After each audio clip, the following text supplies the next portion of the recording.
What is up, guys? This is my Marvel Champions hero review for Bishop. So let's go ahead and jump in it. So these are the categories that I feel like are the most important when evaluating a hero. So first we have the Thoring, and for Thoring, I feel like the most important categories are the stat line. So like the stat line for 2 Thwart, 2 attack, 1 defense, what that Thwart number is. Control, which means how to control threat. So that will mean by like if we can confuse with status, or we can like mitigate threat by whatever means.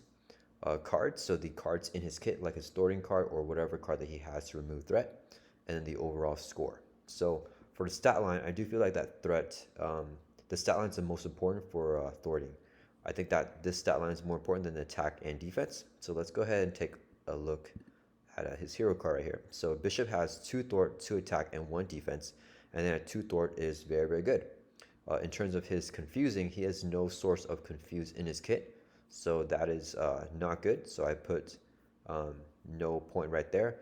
However, to me, I don't value confuse that much because I think that there's other ways for you to defeat a villain, even if you don't confuse them, and you can put in confuse through your deck with Professor X or another ally or another card.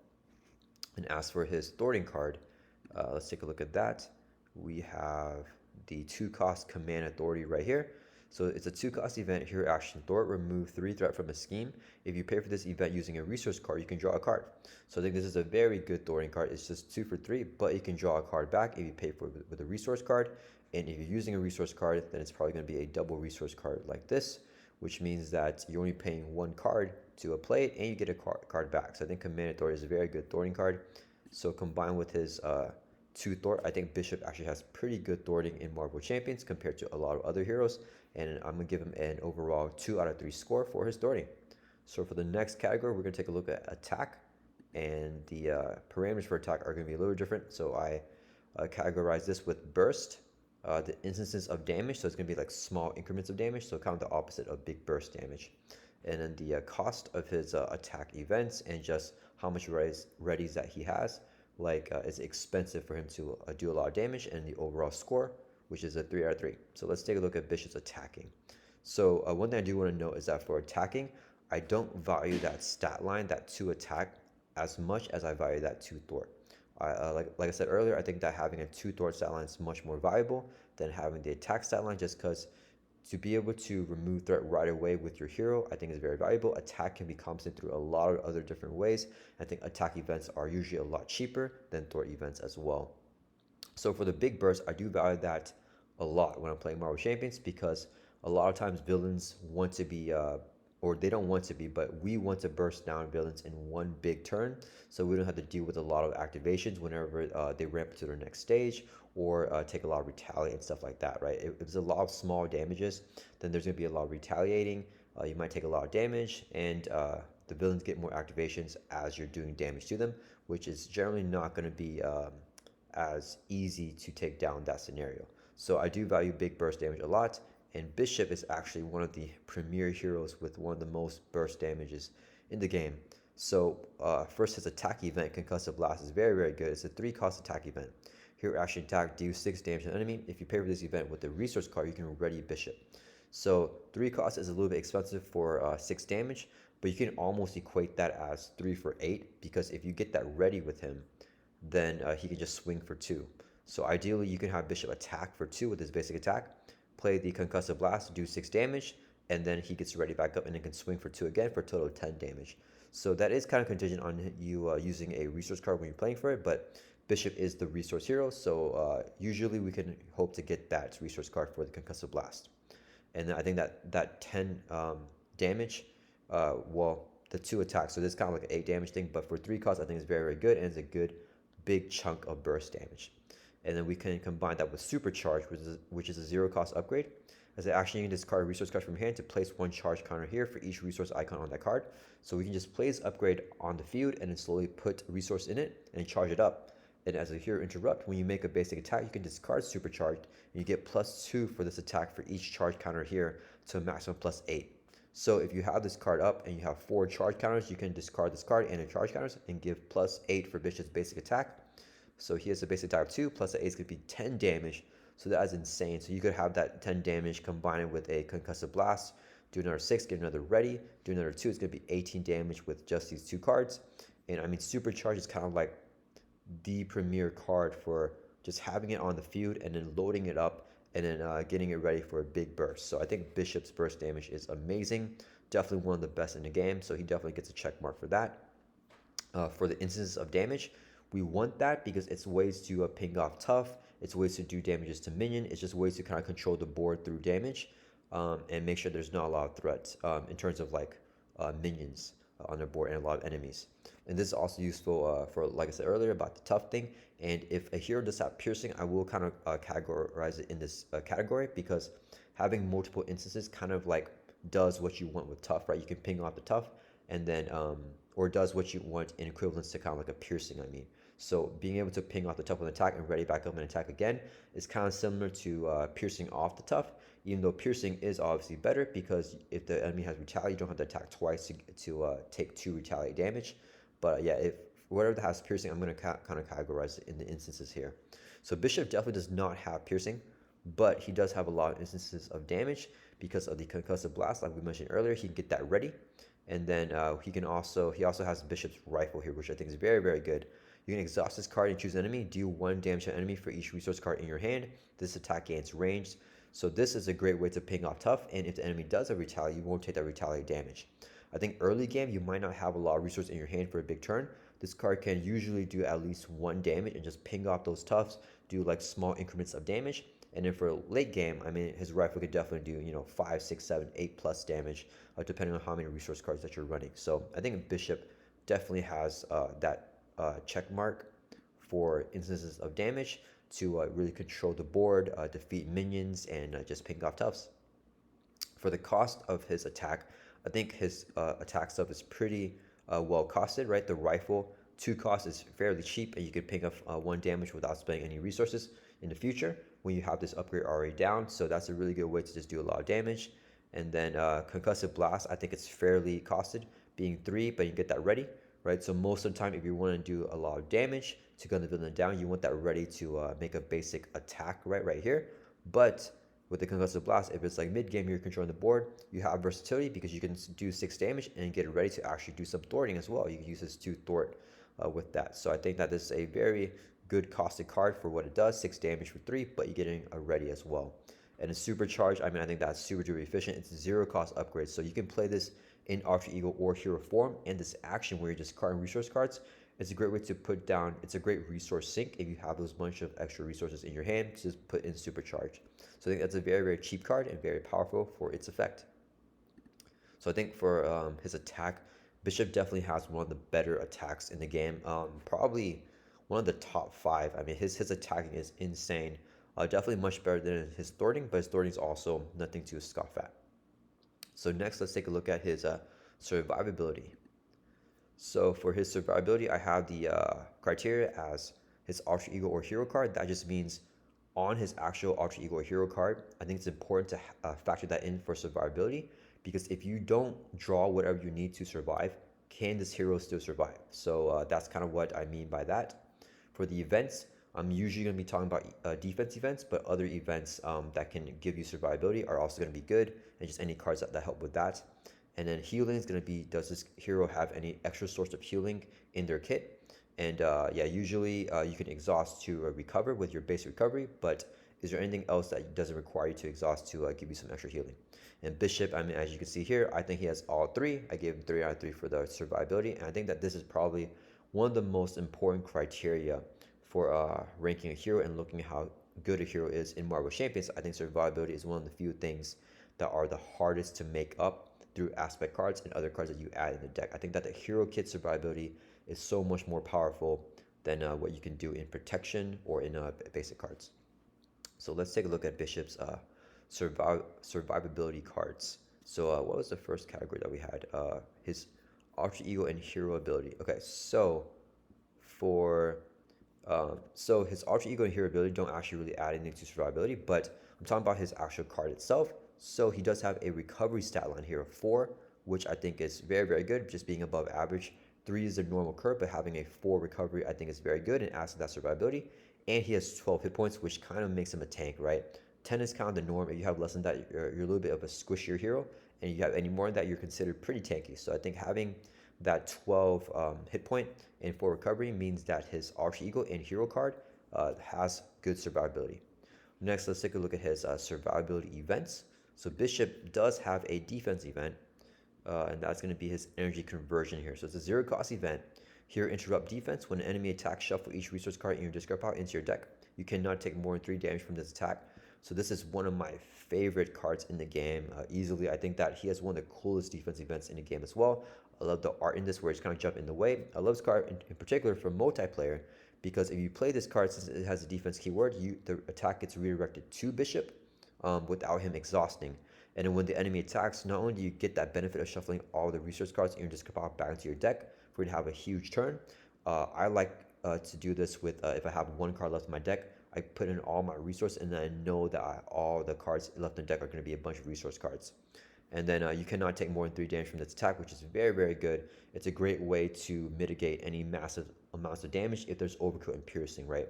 Like Ronin's known as one of the strongest villains in the game, and he can often swing with fanaticism for like 15 plus damage with 1 attack, and has overkill and piercing. So if you play an energy conversion for that, that's a great way to only take 3 damage, and you know, the piercing and overkill doesn't really matter. So I think that this is a really, really good card, and it helps more for the more difficult villains. So a very, very strong defense event. And then the last criteria for survivability is his healing. And I mean, you guys know Bishop has one of the coolest healing cards in the game. His uniform right here, it's a 2 cost upgrade. After you resolve Bishop's energy absorption, which is his ability on his hero form, where after he takes any amount of damage from an attack, you can discard an equal number of cards from the top of your deck and then add each resource card to your hand, right? So after you resolve this ability, it doesn't matter if you got any resource cards or not, you just have to trigger it. You can exhaust the uniform and heal 1 damage from Bishop for each resource card in your hand. So this is a great way to heal back to full health. If you have like 3 resources in your hand, you just hold those resources, trigger the energy absorption. Even if you don't get anything, you can still trigger the uniform and then heal by 3. So it's just a great way to heal in hero form, which I think is a very, very powerful ability and a great luxury to have. So Bishop is also one of the strongest heroes in survivability. So I think that that's another really good factor for him. And next, let's take a look at Bishop's economy. And I mean, Bishop, you know, like I said earlier, he is the resource hero. So I think his economy is 3 out of 3. I think it's very, very good. So same thing again for the alter ego / hero. It's going to be what's printed on that card, right? On the alter ego or hero side, what he has that contributes to the economy. Cards, does he have any like resource generators innate to his kit to generate resources or resource cards? And then for the cost, that's going to be the cost curve of all of his cards, but not really just like a strict cost curve, right? Like the complete average, but kind of looking at most of his cards and what cards that you want to play a lot and what cards he needs early on in the game, right? Because a lot of times if you have like a cost, like a expensive attack event, it's okay for that to be a little bit more expensive, because usually we don't need to play that until late game. So it's not really going to be played that often anyway. So I'm kind of looking at that for the cost curve here.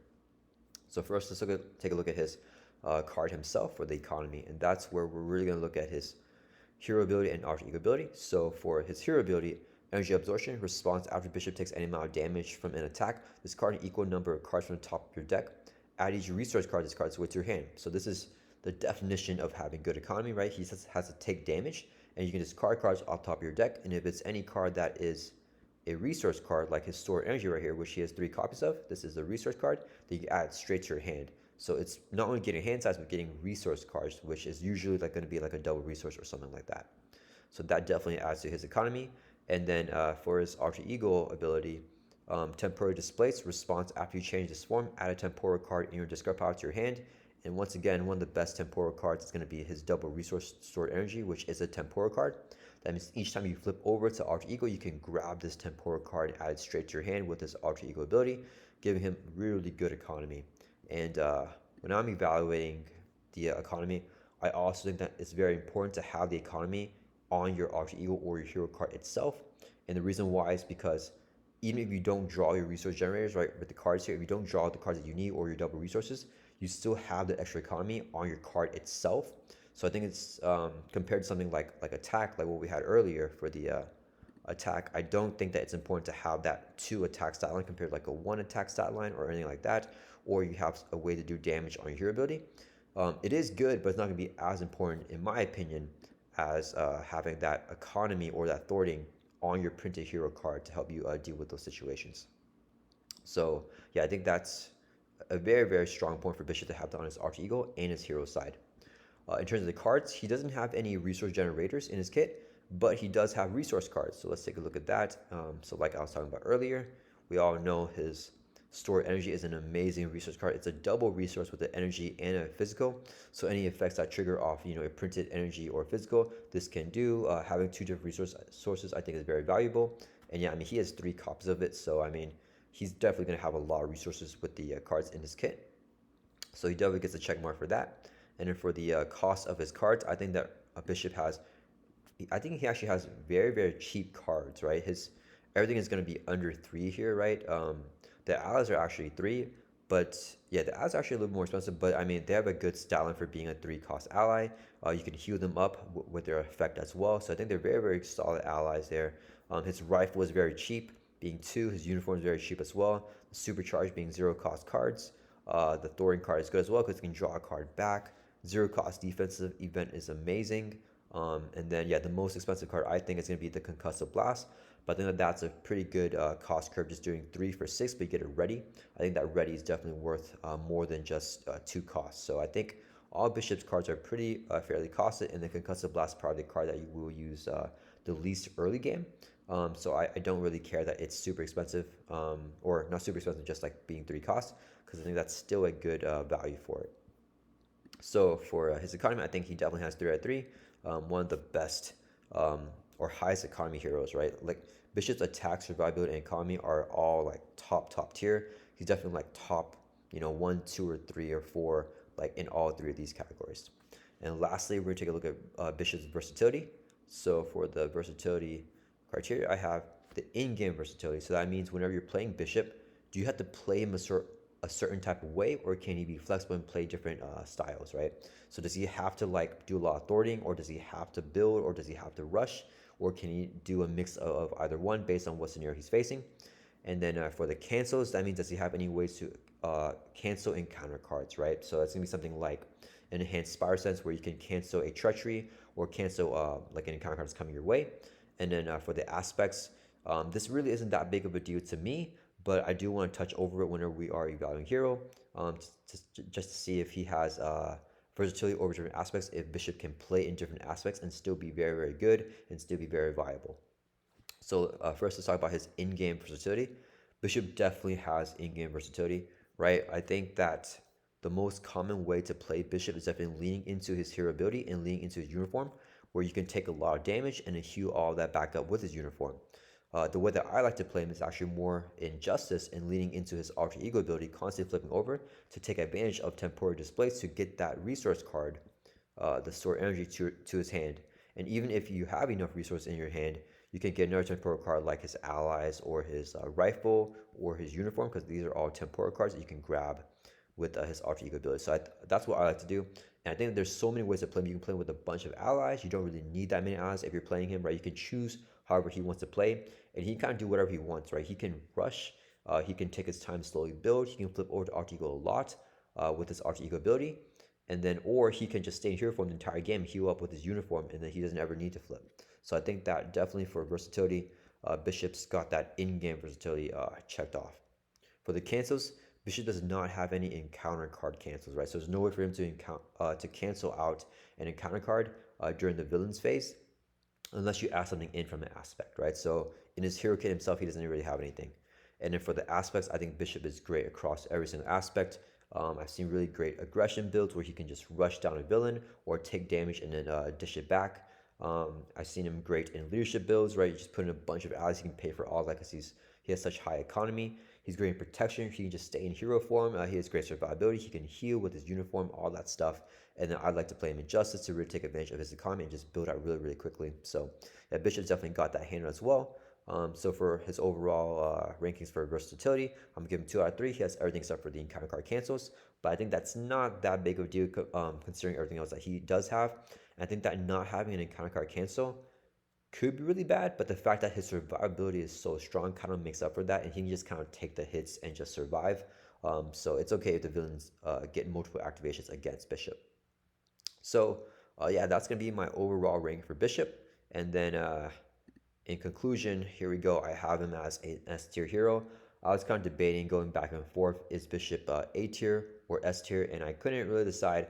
But I think that he is at a point to where I think that in the more important categories, at least to me, he has that stuff checked off, right? So that's in-game versatility. That is his economy, one of the best in the game.